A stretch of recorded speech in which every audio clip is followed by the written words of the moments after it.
Children with peanut allergies often undergo a type of oral immunotherapy to help lower their risk of having a severe reaction. Now, a study out of the Montreal Children's Hospital suggests a much lower level of peanut exposure could work just as well as the standard treatment. With me now is Dr. Moshe Ben-Shoshan, co-senior author of the study. Thanks for being here. Thank you for having me. So first off, how does this type of therapy work, and why did you want to look into lowering the dosage for peanut allergy patients?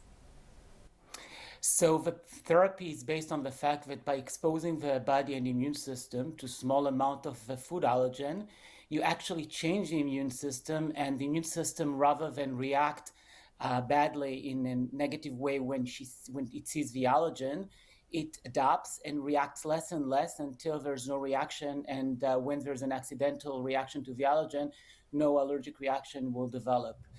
That's the basics of it, and it seems to be working very well. However, when you do immunotherapy, there's still a risk, especially when you go up with the doses, because you increase these doses slowly, for having side effect, many allergic reaction, including what we call anaphylaxis, which is the most severe allergic reaction. So we try to find a way that will be practical to conduct immunotherapy in a safer way while still an effective way. And the strategy that we were exploring was decreasing the dose, and assessing whether that will be still effective while more safe. So how did you end up carrying out the study? So this is a collaboration between our hospital and the Sick Kids Hospital in Toronto.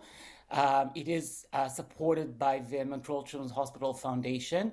And we basically took 3 groups of children, 17 children in each group. One group did not receive treatment. The other group got a higher dose, or the standard dose, which is about 1 peanut or 300 milligram peanut protein. And the second group got a 10 times lower dose, or 30 milligram protein. We increased the dose slowly and challenged all 3 groups after a year to assess the impact of that treatment. And as we hoped, the lower group was as protected against accidental reaction. Actually, these children, 80% of them almost tolerated 1 peanut, despite the fact that they were exposed to 10 times lower doses. Furthermore, they had less side effect or less risk of systemic allergic reaction during that procedure. So you really found a little goes a long way. Is this something that could potentially be applied to other allergies, other immunotherapies down the road? Certainly, and we know that we need to be resourceful here. We cannot rely on medications, because there are some other strategies to do that by using medications that are what we call biologics, and are expensive and will not be available or accessible to all Canadians. We need to find something that is practical, simple to use, and accessible to all Canadians.